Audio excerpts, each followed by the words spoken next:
through the details, I'll send you the necessary links and things like that. Okay. Let me find this application.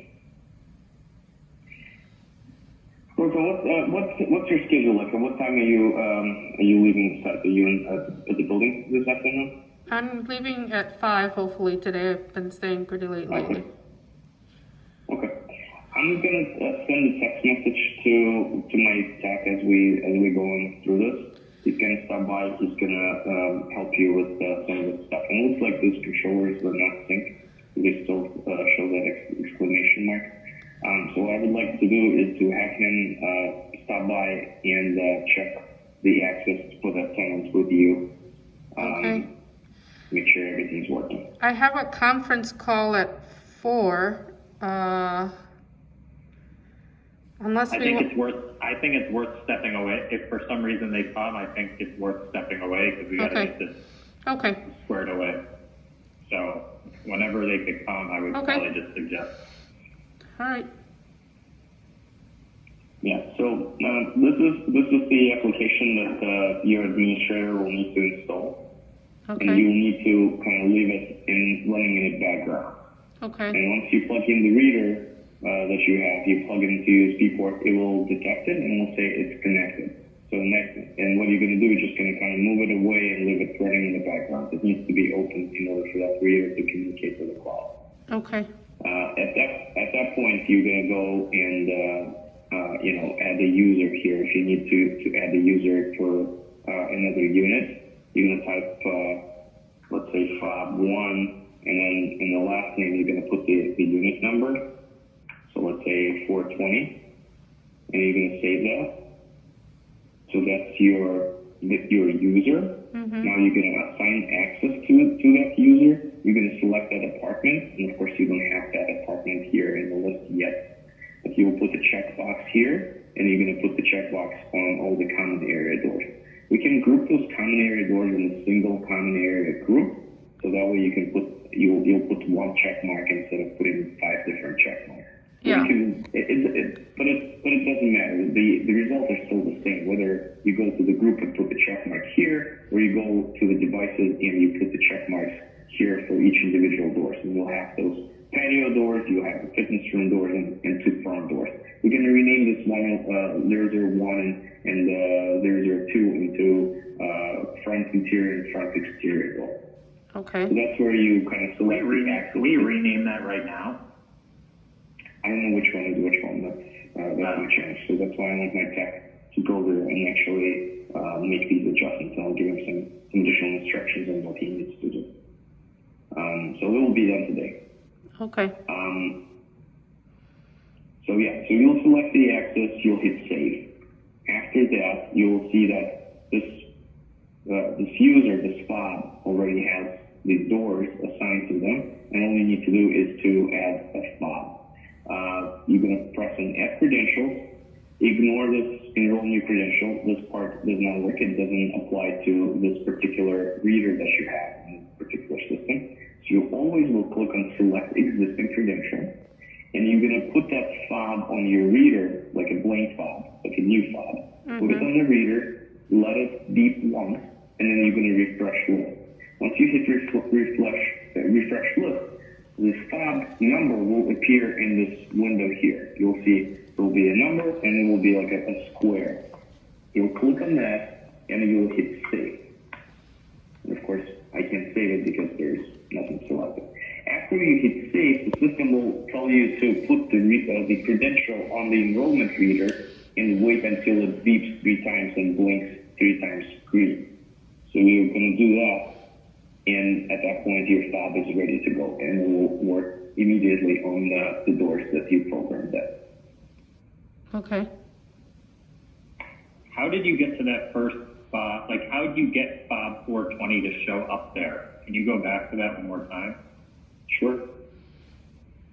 You added user, is that what you did? Yep. I'm going to delete these. So you click Add User. Okay.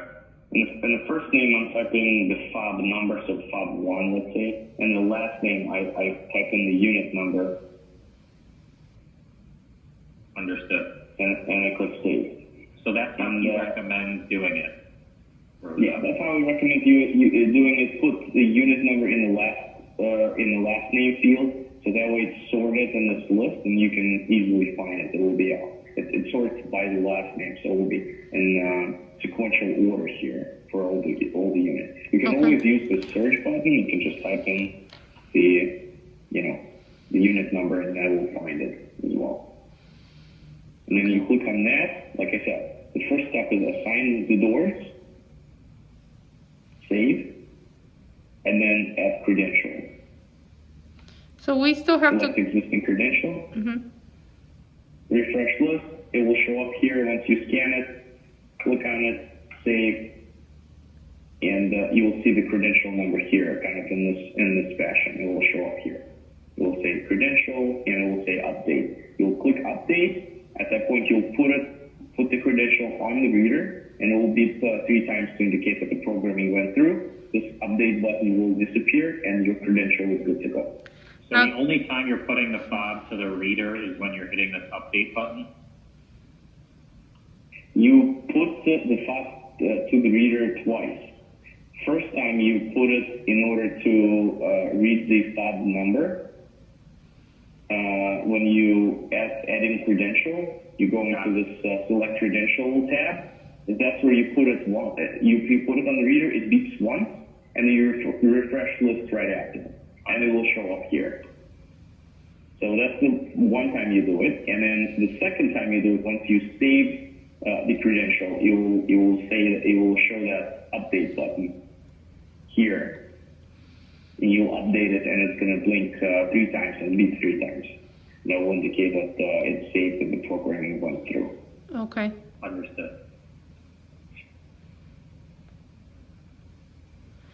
Now, once these guys turn over the floors to me and I want to start creating 2 fobs for each unit, do I have to actually go to each door and test each door, or is it all going to be done through this little pad here? Yes, it's all done through the pad, but once they turn the door over to you, you'll need to commission the door. Remember how we did it on site when we used the mobile application on the phone? And we clicked on the plus sign, and then we selected control lock, and then we found the one in the list that ends with a certain number that is on the sticker on the door. You click that, you name it. Once it's commissioned, of course, the construction fobs are no longer working, and at that point, you can go ahead and program it here. So that's in that case. Go ahead, sorry. Sorry, go ahead. No, I assume the name is the unit number, correct? That you're applying at that point? Okay. Yes. So we programmed this one. As you can see, the name is just the 319. That's the name of the lock. Yep. So it's a 2-step process. You first have to commission the lock, and then you have to commission the actual keys or activate the keys. So yeah, I would call it 2 things. You're commissioning it. You're transferring it from construction to operations. Mm-hmm. So it shows up on your master. Okay. That's number 1. And now, Dimitri, does she need to do anything for that to now show up on her master, or once she's commissioned it from construction to operations, it's on the master? So the way master fobs are operating, you just basically make a master fob once, and once you add the lock to the system, it automatically will work with the master fob right away. Understood. So she doesn't need to touch her master to any card reader, like programmer at all? No. That's an automatic function. So Rosa, Kevin Kreiner gives you a unit. You're going to take this app by the unit. You're going to hit the plus sign, go to control lock. You're going to name it, and you're going to take it into operations. Now, let's say that's unit 420, and Jim's moving into 420 in 5 days. Well, today you're prepping his keys. You're now going to do the process that Dimitri just showed you and add 2 fobs, add 2 users, the same fob number, fob 1, fob 2, and you're going to find them on the reader or the programmer, and then you're going to associate them to the locks you want them to be associated to. Okay. So in a sense, it's a 2-step process, but they may not happen at the same time, meaning Kevin Kreiner may give you 30 units next week that you're going to now put on your master once you're fully happy with them, but you may not put 2 fobs together, or you may, because maybe Dimitri said, why don't you just prep all your fobs in advance you don't need to deal with it and label them, that may be one thing. But if it's not rented, you're not going to do this next step until you build the 2 users for that unit. Okay, and I won't need to make, like, if any master key can get me into a tenant's apartment, so I can literally just give Henry a master key. He doesn't have to have an extra apartment key, correct? Correct. Okay. Yes, master will get them everywhere. Okay, and so just so I understand the process, the first process is I get the apartment from Kevin, I go up to the door using the app, I commission the lock. Once I've commissioned the lock, do I have a fob or just the master fob in my hand to test it? You just have the master fob. You test it with a master. Any Okay. of the masters, and you have multiple masters. I think we programmed Yeah. 5 masters, if Yeah. I'm not mistaken. Any of those masters will work on that lock right away. Once Okay. you commission, all the masters will work. Okay, so now I've tested the lock upstairs and I know that it's functional. I come down here and make 2 keys for the tenant and put them on a key ring. I don't have to take those 2 keys and go test them again. Right. Okay. I mean, I would before the tenant moves in, just to make sure I would test them on all the doors, but correct. Technically, you've already proven that the master works on it. You've already proven that you took it out of construction. Okay. And you've already proven that you were able to give the 2 new users access to that door and any common doors you deem necessary. Okay. Now, right now, as it's set up, once I set up the building tenant keys to allow them to go into the units, that same key should also still allow them to get in through that front door. It just isn't working with the new guy yet, right? Right. Once you set up once you set up the fob, you will assign the doors to Okay. that fob. Okay. And during that process, you can select any doors that you have. Okay. And as of right now, you have front door, interior, and exterior, and then just the 319. Okay. So there isn't much. I know that for Jackson you were setting up groups and you were setting up times and stuff like that. Is that something we're gonna do here? Well, it's up to you if you want to group doors. I mean, at Jackson, there are a lot more doors. Yeah. Here, you only have 5 common area doors, 2 of which are essentially the same entry point, which is the front door.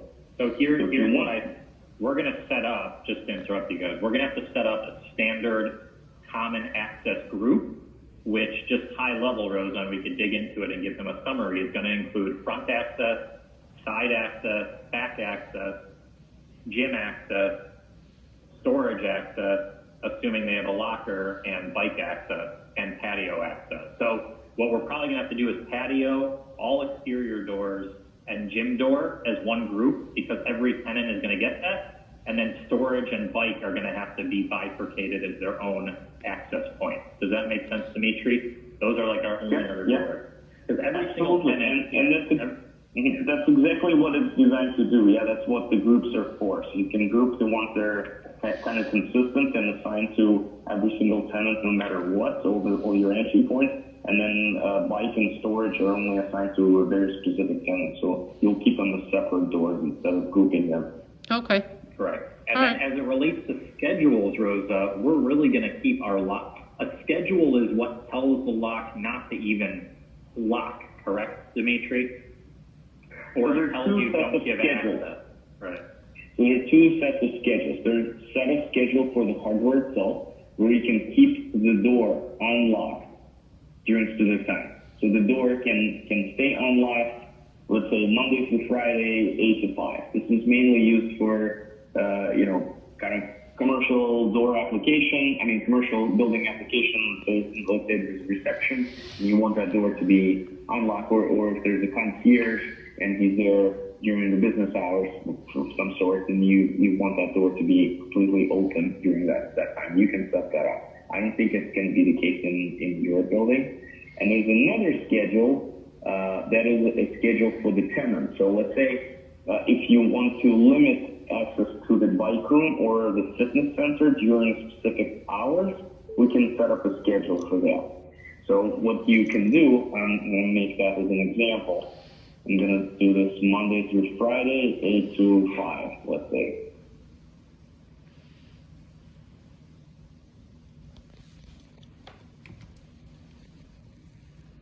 Or let's call it Monday. Let's call it just every day, but we'll limit it from 6 a.m. to 10 p.m. Why my computer just went black like it... Oh, there it goes. Oh, jeez. Ay, ay, ay.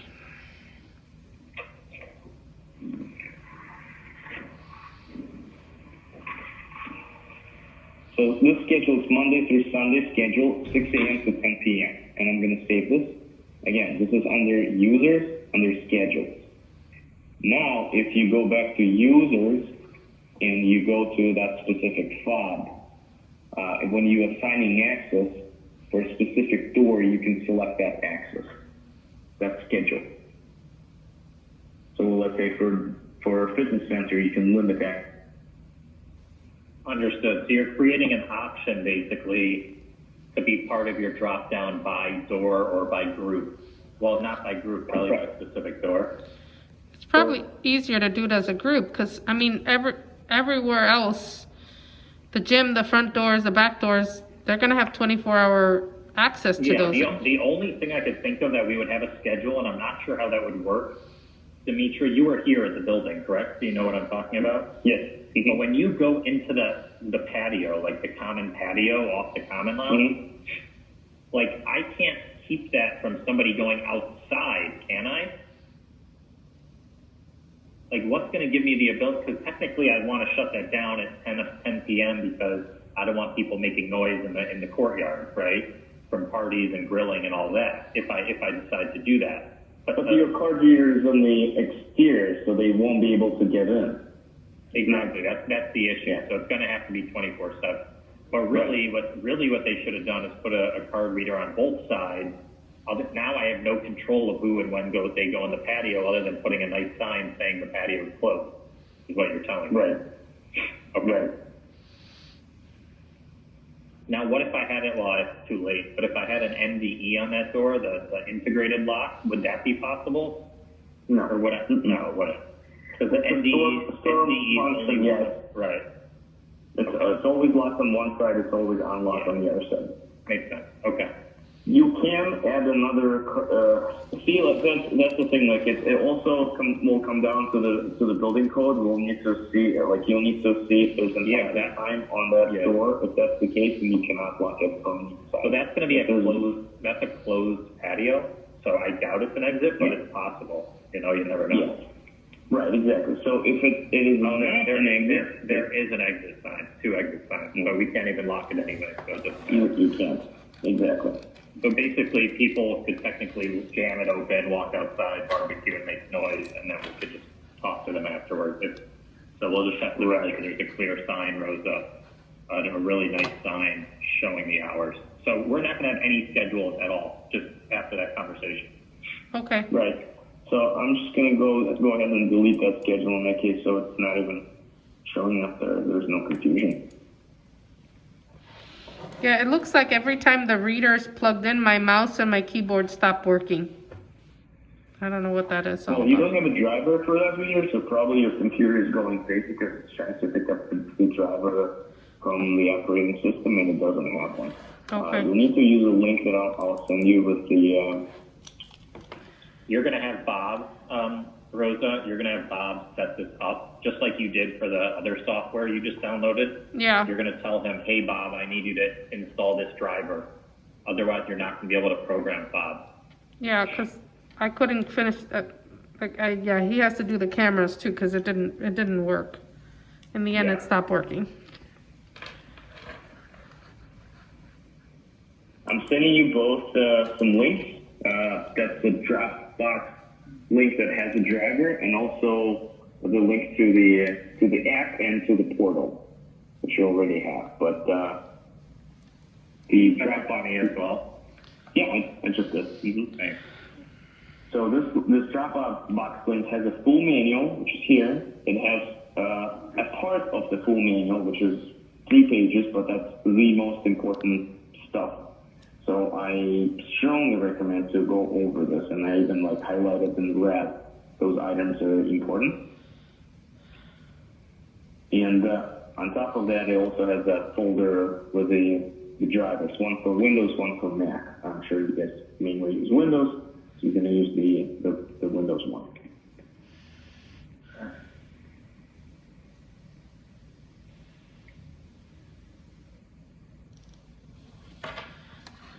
So what is the exclamation point, like the file update? What does that mean? Like next to a device? So that means that there's some settings that were changed on the device, but the device was not synced after those settings occurred. So when I created and deleted the schedules, the hardware needs to be updated. It needs to be synced so it gets that updated information about those schedules. How do I do that? So for the apartment locks, you're gonna have to walk through the lock and sync it through your app by tapping on the lock and hitting sync. Okay. So I'm in the range right now of 01 and 02. Could I hit sync from my app? Yeah, go ahead. Okay, let's see if it works. Yeah, let's do it. So it's connecting to device. So, Rosa, do you see where we are in the app right now? So on your phone, if you go to devices, okay, now it says syncing. At the bottom left, there's a devices button. oh, I'm actually, sorry, I'm recording it, so I Okay, can't do no problem. Good, even better. Okay, it's still syncing the device. I'm assuming that's because, okay, so now that's done, and now I'm going to do 001. This is pretty cool. So, Yeah, in what instances would you need to sync them? When they need to I'm be sorry, Rosa, what was your question? What instances would you need to sync them? So let's say you programmed the fob, you did every single step correctly, you did it twice, and the fob is still not working for whatever reason. Okay. And you don't know why. There might be some hardware/software issues where you would want to sync the hardware with the cloud manually to force that updated data into it, so that way that issue will be resolved. So the common area doors, those NDEs and also CPEs, they have capability of syncing automatically every night over the Wi-Fi. Once you guys have the Wi-Fi set up and things like that, we can program it to connect to the Wi-Fi, and then you won't need to sync them manually. Really, that will prevent some of those issues. Even if so, we have the Wi-Fi set up now. You have it? Okay. Yeah. Is that through Everywhere Wireless? Yeah. Okay. Do they make like an office network and like a guest network, or what do they do? We have a switch, so you could take over if you want part of like, does it make sense to take over part of the switch, like a port in the switch, and create like its own network? I don't know what makes most sense. I'm not really that well versed in this stuff. Well, at the Jackson, we just created a separate network, so we provided the hardware for that. Here, it's outside of my scope. How much is that? What's the cost of creating a separate network? Since it's only first floor, I would say it probably would be like a one access point. We will need a small router, so I would say probably. Let me think a second here. Yeah. Probably like $600, something like that. All right, we should talk about it. I'd like to know the cost benefit, but we should talk about it. Okay. All right. Do you want me to send the quote to you directly? Yeah, that's fine. Yeah, that's fine. Okay. All right, I'll just send them to you. So right now we have. In the meantime, you're able to tell us to talk to Everywhere Wireless to be able to update at night. Is what you're telling me. But better yet, we would create our own network. Correct. Okay, understood. Rosa, so long story short, the first floor doors, you're going to be able to update probably like as long as you're on the internet, your phone, you can click sync. But the unit doors, you have to go close to them and be in range because it's by Bluetooth. Okay. And you go to that, like for right now, unit 319 has an exclamation point next to it. Uh-huh. So you would have to walk up to unit 319, go into your application on your phone, hit 319, and it's going to give you an option to sync the lock. Okay. Because you're in the vicinity. Quick note here. You cannot initiate the sync remotely, even for the common area doors. However, they will sync every night automatically. In order to sync from the phone, you still need to be close to the equipment. Okay, even better. So you got to be in range at all times. Right. You gotta be in range at all times to do the manual sync. The common area doors hardware will sync automatically every night. Understood. Okay. Okay, and then just so that I understand, the option to buzz somebody in if they lost their key or they got locked out, that's something in the software that we're waiting for, correct? Rose, I'm sorry, you're kind of breaking up. I think I have an issue with my phone connection. Could you Sorry. say that, please? Yeah, I was asking just to make sure the option to buzz somebody in if they lock themselves out from my home, that is part of the software that we're waiting for. You just talked about. Oh, She's trying to say, Dimitri, can you hear me? Yeah, I can hear you. So what she's trying to say is, let's say Unit 319 went on vacation, left his keys at his parents, gets in through the butterfly, goes up to his unit, and he has no access to his unit. Eventually, from what we understand, and I think what Rosa was getting to, the mobile application will either allow them to use their mobile app, or we'll be able to send some sort of like virtual key to them to get into their unit. Is that correct? The system does not allow sharing a virtual key on the tenant side, so you share the access with the visitor. Say that again? The tenant cannot share access to their units with the visitor.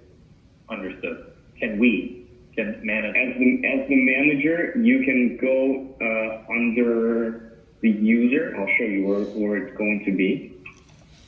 So you're going to go to that same user, let's say 411 pod 1. Hold on 1 second. No, not here. In the credential, when you click add credential, there's a mobile credential issue. It's a free trial right now. You're going to enter the phone number for that user, and you're going to save it. So essentially what I would recommend for visitors, what are you going to do? You're going to create a new user. You're going to call it 411 visitor, or put the actual name of the person. Give them limited access, not until 2025, but let's say for 2 days or whatever, so it expires automatically, and we have to keep track of that, but we're exactly what it is. You'll save that, and then under this, you're gonna add access to that particular door, which is not listed, but let's give them this for example. And then you're gonna add the credential. You're gonna add the mobile credential, and you enter the phone number. Understand this. So now that user will receive I'm not sure, I just got the text message basically with those instructions, and that's what the visitor will have to do. And does that give them an app, or does that just give them like some sort of like QR code that they hit against the door? It gives them an app. So they register for the app, and then they hold it against the door? Right. The app, once we download that app, they will need to go to the door and then tap on the unlock icon on the app. So Dimitri, correct me if I'm wrong. Like Unit 319 who just moved in, although our first floor locks are not compatible with the mobile credential yet, we could technically give his phone access right now. If I go to 319 fob 1 and do add credential, can't I technically get him synced up with the mobile device? Yes. From what Schlage is telling us, though, if you give this access, you need to sync the lock in order to make that mobile credential active. So every time you add the mobile credential, you have to walk to the lock and connect through your Schlage Engage programming app and sync it. Okay. Rosa, does any of this does this all make sense? Ask any questions. I'm following, but I know we're kind of talking quickly. No, I mean I understand. It seems so. If they want to use the app, it's a third process. It's no longer just a two-step process.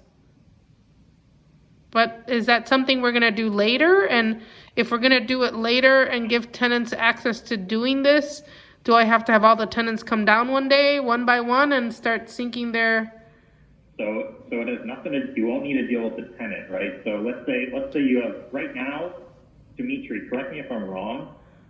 Now, if we add the mobile credential to 319, while his phone won't work on the common area doors, if she adds that and goes up to his door and hits sync, and then in 2 months we get the proper locks for the mobile credential, will that automatically work now with his phone as well, the common area doors? Yes. But how am I syncing it if I don't have his keys? Rosa, you're taking your app upstairs. Okay. Remember, you go up the devices next to the door. Yeah. And you click that lock. So I recommend, as part of your process, Dimitri, correct me if I'm wrong, I think we should be adding the mobile credential now, so it's not a process at the end. Okay. I think that's the right way to do it. But you have to explain to the tenant that it's only going to work on their unit for right now. They're still rolling out the technology on the first floor lock. Well, Not ready yet. I'd much rather set up the keys and all that, and once we have it working, then send out a blast and say, hey, by the way, we have a new software added to your keys, and now you can download this app and it should function. Okay, so you're saying you prefer in, let's say, June, when we know the entire building works on the phone, you'll spend a day adding the mobile credential to every unit that's occupied. You'll walk the building and just sync up all the locks. And well, send a nice note to everyone. If I already have to go up and sync the lock anyway to get the keys to work or the lock to be recognized, then I might as well do it right there and then. And then just send a blast out to the tenant later saying it's all functioning now. This is a new feature added to your. I mean, you could do it however you want. Just the key is to make sure that you let them know that it's only going to work on their unit right now.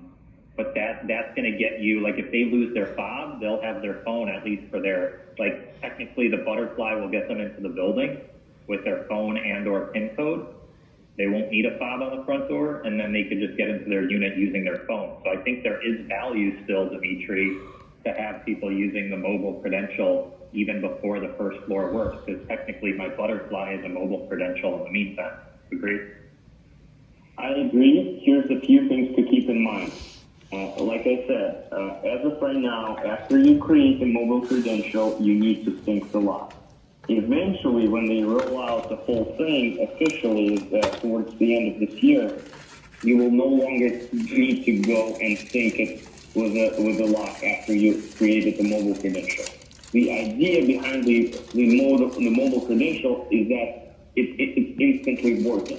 You created the mobile credential, the tenant gets the message, and then they can use it right away. That's the idea. It's not there yet. Because they're in that free trial, they limit the capabilities. They're still testing things on their end. That's why you need to do that sync every time you add a mobile credential.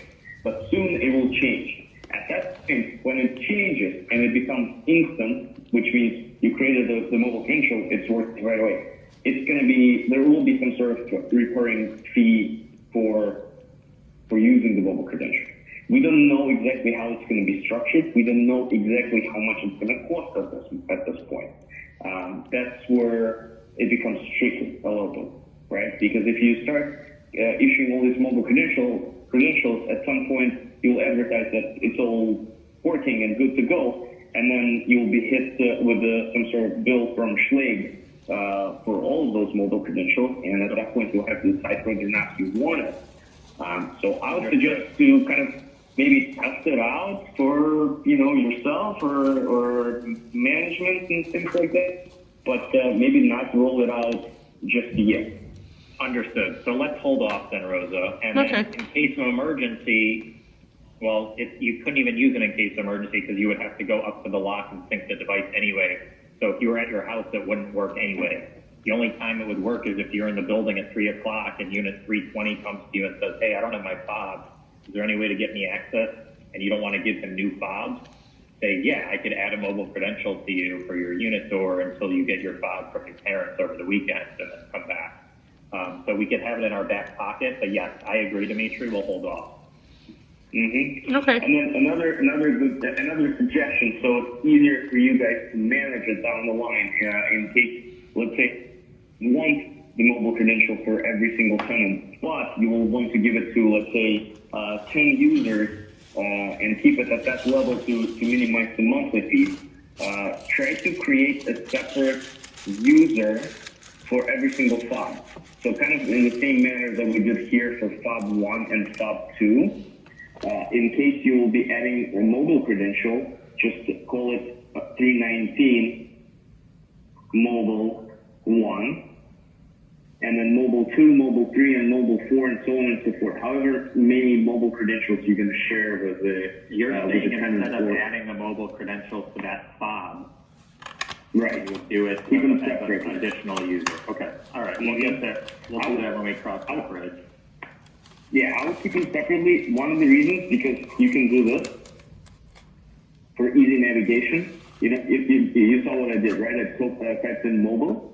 Yeah. And there you go. And you'll be able to sort out all of your mobile credentials. So you'll see them kind of right away.